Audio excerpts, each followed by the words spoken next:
School ഇന്നലെ തുറന്നതേ ഉള്ളൂ.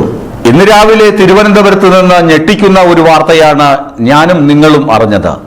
ആറ്റിങ്ങൽ നഗരൂർ വെള്ളല്ലൂർ പഞ്ചായത്തിലെ സർക്കാർ LP സ്കൂളിലെ സ്കൂൾ വാഹനം മറിഞ്ഞു. വയലിലേക്ക് മറിഞ്ഞ 19 കുട്ടികൾക്കും ആയയ്ക്കും ഡ്രൈവർക്കും പരിക്ക്.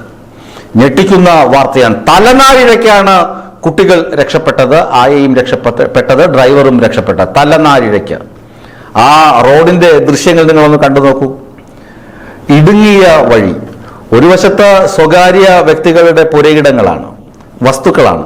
അവിടെ നിന്ന് വലിയ മരങ്ങൾ, അതിൻ്റെ ശിഖരങ്ങളൊക്കെ റോഡിലേക്ക് ഇങ്ങനെ ചാഞ്ഞ വിസ്താരത്തിൽ കിടക്കുകയാണ്. വലിയ വാഹനങ്ങൾ പോകുമ്പോൾ അതിൻ്റെ ശിഖരങ്ങളൊക്കെ അതിൻ്റെ മേൽത്തട്ടിൽ ഇടിച്ച് ഉരഞ്ഞ് ഒക്കെയാണ് പോകുന്നത്. വനാന്തരങ്ങളിലൂടെ വാഹനം പോകുന്ന പോലുള്ള അവസ്ഥ. ഒരു വശത്ത് വയലാണ്. ഇനി റോഡിന്റെ ഇടതുവശത്താണ് വയൽ, വലതുവശത്താണെങ്കിലോ ജലസേചന വകുപ്പ് ഇറിഗേഷന് വേണ്ടി വലിയ JCB വെച്ച് കുഴി തോണ്ടി അതിനകത്തൂടെ പൈപ്പ് ഇട്ടിട്ടുണ്ട്. ആ കുഴി മൂടിയിട്ടുണ്ട്. പക്ഷെ അതിനകത്ത് ചുമ്മാ കാലൊന്ന് വെച്ചാൽ ചാണകക്കുഴിയിൽ വീഴുന്നത് പോലെ പുതഞ്ഞങ്ങ് പോകും. ചതുപ്പിൽ പുതഞ്ഞു പോകുന്നത് പോലെ പുതഞ്ഞു പോകും. അപകടമാണ്.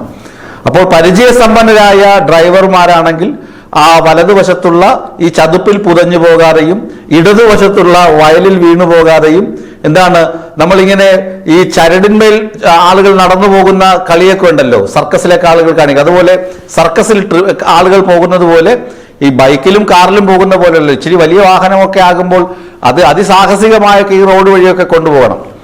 സ്കൂൾ ബസ്സൊക്കെ ആകുമ്പോൾ അത്രയും സുരക്ഷിതത്വവും വേണം.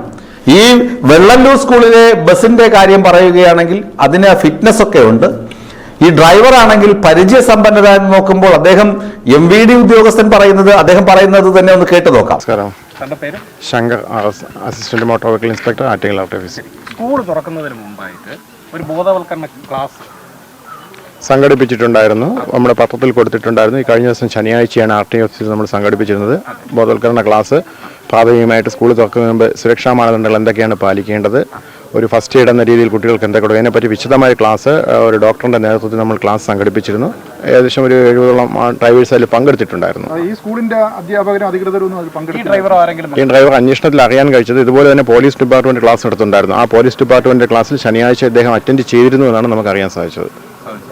പക്ഷേ ഒരു പുതിയ ഡ്രൈവറാണ്, പരിചയമില്ലാത്ത വഴി. കാരണം അദ്ദേഹത്തിന് ഇനഫ് എക്സ്പീരിയൻസ് ഉള്ളൂ. അദ്ദേഹത്തിന്റെ ലൈസൻസ് പരിശോധിച്ചപ്പോൾ അദ്ദേഹം 64 വയസ്സുണ്ടായിരുന്നു. അദ്ദേഹത്തിന് എനിക്ക് തോന്നുന്നു 2002 മറ്റെടുത്ത LME ലൈസൻസ് ആണ്. അദ്ദേഹത്തിന് ഇതുവരെയുള്ള എക്സ്പീരിയൻസ് അതിൽ നമുക്ക് കാണാൻ സാധിക്കുന്നുണ്ട്.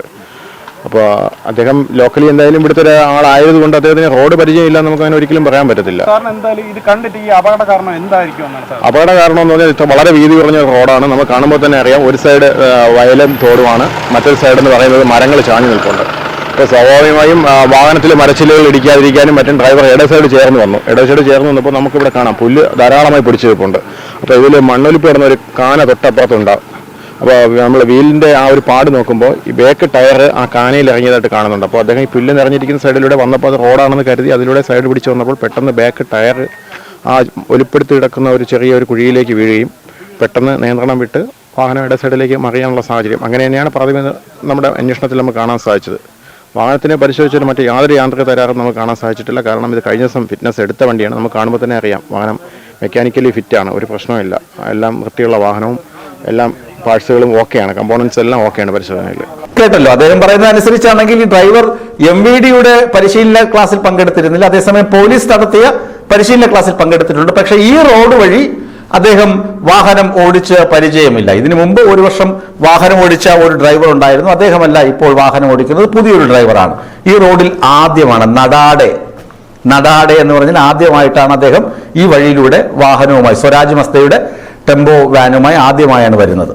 പിന്നെ മഴ, തെന്നുന്ന റോഡ്, ചതുപ്പ് ഒരു വശത്ത് വയലിന്റെ ഭാഗത്താണെങ്കിൽ പുല്ല് പിടിച്ചു കിടക്കുകയാണ്.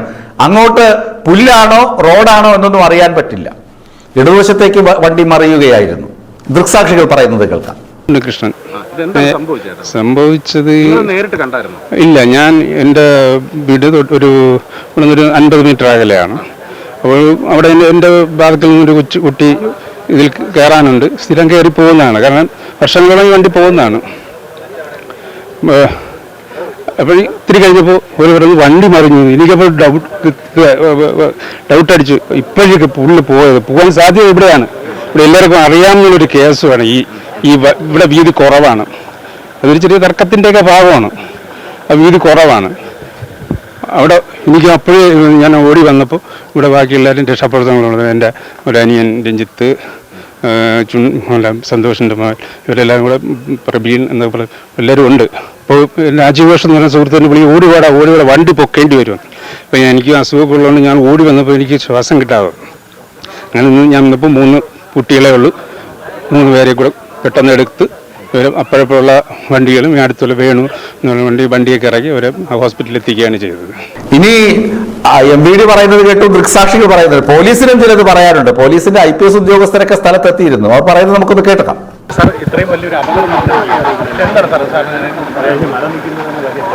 അല്ല, ഇവിടെ റോഡ് വീതി കുറവാണ്.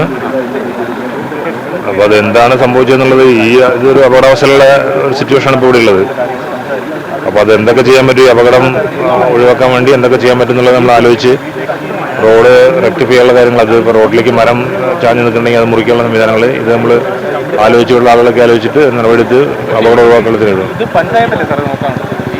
അല്ല, അതെന്ന് ഒരുപാട് വണ്ടികൾ ഇതുവഴി പോകുന്നതാണ്. അപ്പം നാട്ടുകാരും പഞ്ചായത്തും കൂടെ ചേർന്നിട്ട് എന്തെങ്കിലും ഒരു പരിഹാരം കാണും. അതെ, പരിഹാരം കാണാനുള്ള മുൻകൈ പോലീസും കൂടെ എടുക്കുന്നതായിരിക്കും. പോലീസ് പറയുന്നത് കേട്ടല്ലോ, തലനാരിഴയ്ക്കാണ് രക്ഷപ്പെട്ടത്. ഈ നഗരൂർ പ്രദേശത്തെ ഒരു പ്രധാനപ്പെട്ട LP സ്കൂളാണ് വെള്ളല്ലൂർ സ്കൂള്. സർക്കാർ LP സ്കൂളിൽ സ്കൂൾ വാനുണ്ട്, എല്ലാ സൗകര്യങ്ങളും സർക്കാർ ഒരുക്കി കൊടുത്തിട്ടുണ്ട്. സ്കൂൾ അധികൃതരെയോ സ്കൂൾ ബസ്സിനെയോ കുറ്റപ്പെടുത്താൻ പറ്റില്ല, ഡ്രൈവറെയും നമുക്ക് കുറ്റപ്പെടുത്താൻ കഴിയില്ല. കാരണം അദ്ദേഹത്തിന് ഈ റൂട്ട് പരിചിതമല്ല. ഈ റൂട്ട് പരിചിതമല്ലാത്തത് കൊണ്ട് ഈ റോഡിന്റെ സ്ഥിതി, ഈ റോഡിന്റെ ജിയോഗ്രഫിക്കൽ ഫീച്ചേഴ്സ്, ഭൂമിശാസ്ത്രപരമായ കിടപ്പ് വശങ്ങൾ, വലതുവശത്ത് ചതുപ്പാണെന്നോ ഇടതുവശത്ത് പുല്ലിങ്ങനെ വളർന്ന് പൊന്തി നിൽക്കുന്നു, റോഡ് എങ്ങനെയാണെന്നോ ഉള്ള രീതിയൊന്നും അദ്ദേഹത്തിന് കൃത്യമായി അറിയില്ല. പിന്നെ റോഡിൽ നിന്ന് തെന്നി മാറിപ്പോയതാണ് എന്നൊക്കെ വേണമെങ്കിൽ അദ്ദേഹത്തിന് തടിതപ്പാം. പക്ഷെ ഇതിനകത്ത് വെള്ളല്ലൂർ പഞ്ചായത്ത് ഒന്നാകെ തന്നെ പ്രതികളായി വരുന്ന ചില സംഭവങ്ങളുണ്ട്. ഒന്ന്, റോഡിന്റെ വീതിക്കുറവ് നമുക്കറിയാം. പഞ്ചായത്തിന് അറിയാമല്ലോ, ഈ സ്വകാര്യ വ്യക്തികളോട് പഞ്ചായത്തിലെ ആ വാർഡ് മെമ്പർക്കൊക്കെ ഒന്ന് പറയാം, നിങ്ങൾ ആ ചില്ലയൊക്കെ ഒന്ന് കോതി ഒതുക്കി കൊടുക്കണം. കാരണം വാഹനങ്ങൾ പോകുന്നുണ്ട്. നിങ്ങളുടെ ഈ മരച്ചില്ലകളൊക്കെ ഒന്ന് ഒതുക്കി കൊടുക്കാൻ നിങ്ങൾക്കൊരു പ്രാഥമികമായ ഉത്തരവാദിത്തമില്ലേ വ്യക്തികളെ? സ്വകാര്യ വ്യക്തികൾ എന്ന് പറയുമ്പോൾ അവിടുത്തെ താമസക്കാർ അവരൊക്കെ തന്നെയാണ് രക്ഷാപ്രവർത്തനത്തിന് ഏർപ്പെട്ടത്. ഗ്രാമങ്ങളാകുമ്പോൾ നമുക്കറിയാമല്ലോ, നാട്യപ്രധാനം നഗരം ദരിദ്രം, നാട്ടിൻപുറം നന്മകളാൽ സമൃദ്ധം. നന്മയുള്ള മനുഷ്യർ തന്നെയാണ്. ഈ നന്മയുള്ള മനുഷ്യർക്കും ചില വീഴ്ചകൾ സംഭവിക്കുന്നതാണ് ഇത്തരം അപകടങ്ങൾക്ക് കാരണമാകുന്നത്. ഈ ചില്ലകളൊക്കെ ഒന്ന് നമ്മൾ പറയുകയാണെങ്കിൽ അരങ്ങി ഒതുക്കുക എന്ന് പറയും. ഇവിടെ പറയുന്നത് കോതി ഒതുക്കുക എന്നൊക്കെ പറയും. തേക്കിന്റെ ചില്ലകളൊക്കെ കോതി ഒതുക്കുക എന്ന് പറയില്ലേ? ഒന്ന് ചെത്തിമിനുക്കി കൊടുത്തു കഴിഞ്ഞാൽ വാഹനങ്ങൾക്ക് സുഗമമായി മുന്നോട്ട് പോകാൻ കഴിയും. ഇത് മുകളിൽ മരം തട്ടുമോ, താഴെ പുല്ലാണോ, ഇപ്പുറത്ത് കുഴിയാണോ എന്ന് എത്രയൊക്കെ കാര്യം നോക്കി വേണം പോകാൻ. നമുക്ക് വിദ്യാഭ്യാസ മന്ത്രി ഇന്ന് ആശുപത്രിയിലെത്തി കുട്ടികളെ സന്ദർശിച്ചിരുന്നു. ആർക്കും ഗുരുതരമായ പരിക്കില്ല. അത് വലിയൊരു ഭാഗ്യമായി. സ്കൂൾ തുറന്ന് 2ാമത്തെ ദിവസമായതേ ഉള്ളൂ. എല്ലാ കാര്യങ്ങൾക്കും കെട്ടിടങ്ങളുടെ ഫിറ്റ്നസ് നോക്കണം, വാഹനങ്ങളുടെ ഫിറ്റ്നസ്, എല്ലാം പരിശോധനയും. ഇവർക്ക് പ്രത്യേക പരിശീലന ക്ലാസുകൾ, കുട്ടികളെ കൊണ്ടുപോകുമ്പോൾ പാലിക്കേണ്ട നിബന്ധനകൾ, ഇതെല്ലാം നൽകിയാണ് സർക്കാർ സ്കൂൾ തുറക്കുന്നതിന് മുമ്പ് ഇത്രയും കാര്യങ്ങൾ നോക്കിയിരുന്നു. ഇതെല്ലാം പരിശോധിച്ച ശേഷമാണ് സ്കൂൾ തുറക്കുന്നതും ഈ വാഹനം ഓടിക്കാൻ ഡ്രൈവർമാരെയൊക്കെ നിയോഗിക്കപ്പെടുന്നതും ഒക്കെ ചെയ്യുന്നത്. പക്ഷേ ദൗർഭാഗ്യവശാൽ ഇന്നിങ്ങനെ അപകടമുണ്ടായി. എന്നാൽ ഈശ്വരാനുഗ്രഹം എന്ന് നമ്മളൊക്കെ പറയുന്നത് ശരിയാണോ തെറ്റാണെന്ന് അറിയില്ല. ഈശ്വരാനുഗ്രഹം എന്ന് തന്നെ പറയാം. ആ കുട്ടികളുടെ ഭാഗ്യം, കുട്ടികളുടെ രക്ഷിതാക്കളുടെ പ്രാർത്ഥന, അതൊക്കെ കൊണ്ട് കുട്ടികൾക്ക് ഒരു പരിക്ക് വെക്കാതെ നിസാര പരിക്കുകളോടുകൂടി എല്ലാവരും രക്ഷപ്പെട്ടു. അവർക്ക് അത്രയും ഭാഗ്യം. പക്ഷേ ഇതിലേക്ക്, ഇത്തരം അപകടങ്ങളിലേക്ക് വഴിയൊരുക്കുന്ന സാഹചര്യങ്ങൾ, അത് റോഡിന്റെ വീതിക്കുറവ്, റോഡ് കാണണം, റോഡിന്റെ ആ പുല്ലൊക്കെ ഒന്ന് ചെത്തി ഒരുക്കി കൊടുക്കാൻ പഞ്ചായത്ത് തയ്യാറാകണം. പഞ്ചായത്ത് റോഡാണ്, പഞ്ചായത്ത് വൃത്തിയാക്കിയിടണം. അതിനെല്ലാം കൊണ്ട് അതിന് നാട്ടുകാർ ചെയ്തുകൊള്ളുമെന്നല്ല, ആ റോഡ് വൃത്തിയാക്കിയിടേണ്ട ഉത്തരവാദിത്വം കൂടി പഞ്ചായത്തിനുണ്ട്. അതുപോലെ ആ ചില്ലകളൊക്കെ കോതി ഒതുക്കാനുള്ള ഉത്തരവാദിത്വം സ്വകാര്യ വ്യക്തികൾക്കുണ്ട്. കുത്തി കുഴിച്ചാൽ പാത്രം പോരാ, അതിനകത്ത് ടാർ ചെയ്ത് വൃത്തിയാക്കി കൊടുക്കേണ്ട ഉത്തരവാദിത്വം ജലസേചന വകുപ്പിനുണ്ട്, ജലവിഭവ വകുപ്പിനുണ്ട്. ജലസേചന വകുപ്പ് എന്നൊരു വകുപ്പ് പണ്ടത്തെ വകുപ്പായിരുന്നു എന്ന് പറയാം. ഇപ്പൊ ഇല്ലടോ എന്ന് വേണമെങ്കിൽ താഴെ കമന്റ് ഇടും. ഈ അമ്മയെ കൊന്നാലും രണ്ടുണ്ട് പക്ഷം എന്ന് പറയുന്നത് പോലെ നമുക്ക് എന്താണ് നമ്മൾ നല്ല കാര്യം പറഞ്ഞാലും താഴെ വന്ന് കമന്റ് ഇടുന്ന ആളുകൾ കുറെ തെറിയൊക്കെ വേണമെങ്കിൽ പറയും. തെറി പറഞ്ഞൊക്കെ ആളുകൾ അഭിരമിക്കുന്ന ആളുകളുണ്ട് ചില കാര്യങ്ങളിൽ. അതുകൊണ്ട് താഴെ വന്ന് കമന്റ് ഇടുന്ന ആളുകൾ തെറിയൊക്കെ ചിലപ്പോൾ പറയും. അതുകൊണ്ടാണ് ഞാൻ പറഞ്ഞത്, ഈ കുഴി കുഴിക്കാൻ മാത്രമല്ല, കുഴി നികത്തുന്ന കാര്യത്തിൽ ഉത്തരവാദിത്വം വേണം ജലവിഭവ വകുപ്പിന്. നിങ്ങൾക്ക് വെള്ളം തരാനല്ലേ ഞങ്ങൾ കുഴി കുഴിച്ചത് എന്നല്ല, ഈ കുഴി കുഴിച്ച് നികത്തിയില്ലെങ്കിൽ ഇങ്ങനെയുള്ള അപകടങ്ങൾ ഉണ്ടാകും. പ്രത്യേകിച്ച് കുഞ്ഞു റോഡാണ്, നാഷണൽ ഹൈവേയിലല്ല നിങ്ങൾ കുഴിച്ചത്, ആകെയുള്ള ഒരു ഇട റോഡിലാണ് കുഴി കുഴിച്ച് വെച്ചിരിക്കുന്നത്.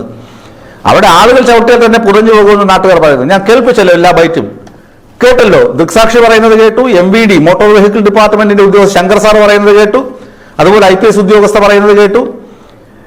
ഇതൊക്കെ അവർ പറയുന്നതൊക്കെ ന്യായങ്ങളാണ്.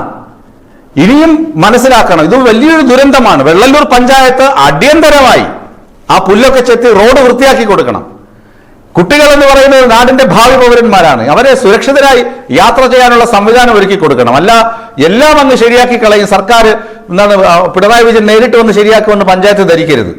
അപ്പൊ ആ പുല്ലൊക്കെ ഒന്ന് ചെത്തി വൃത്തിയാക്കി കൊടുക്കണം. നാട്ടുകാർ അതുപോലെ തന്നെ ആ മരത്തിന്റെ ചില്ലയൊക്കെ ഒന്ന് വെട്ടി ഒതുക്കി വൃത്തിയാക്കി കൊടുക്കണം, വണ്ടിക്ക് കടന്നു പോകാൻ പാകത്തിന്. ജലവിഭവ വകുപ്പ് അതുപോലെ തന്നെ ആ റോഡിന്റെ ആ കുഴിയൊക്കെ നികത്തി വൃത്തിയാക്കി കൊടുക്കണം. അങ്ങനെ റോഡ് വൃത്തിയാക്കിയിട്ടാലേ വണ്ടി നേരെ പോവുകയുള്ളൂ. അതിന് ആ ഡ്രൈവറെ പിടിച്ച് ചീത്ത വിളിച്ചിട്ടോ അല്ലെങ്കിൽ അടി കൊടുക്കുമെന്ന് പറഞ്ഞിട്ടോ കാര്യമൊന്നുമില്ല. ഡ്രൈവർക്ക് ഒരുപക്ഷെങ്കിൽ എന്താണ് അപകടകരമായ രീതിയിൽ വണ്ടി ഓടിച്ചതിന് കേസൊക്കെ വരുമായിരിക്കാം. അതൊന്നും നമുക്ക് തടയാൻ പറ്റുകയില്ല. ഡ്രൈവർ കുറച്ചുകൂടി ശ്രദ്ധിക്കണമായിരുന്നു.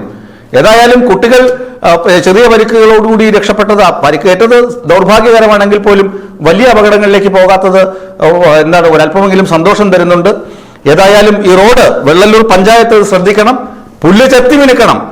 അതിനെല്ലാം ഇനി പിണറായി സർക്കാർ ആളെ വിട്ടുവരും എന്നൊന്നും കരുതണ്ട. പഞ്ചായത്ത് ആളെ വെച്ച് അത് ചെയ്തു കൊടുക്കണം. അല്ലെങ്കിൽ നാളെ ഈ കുട്ടികൾ LP സ്കൂളിലെ കുട്ടികൾ വന്ന് അവിടെ സമരം ചെയ്യും. അത് അനധിവിദൂരമൊന്നുമില്ല, ആ പിള്ളേർ വന്നിരുന്ന് അവിടെ സമരം ചെയ്യും.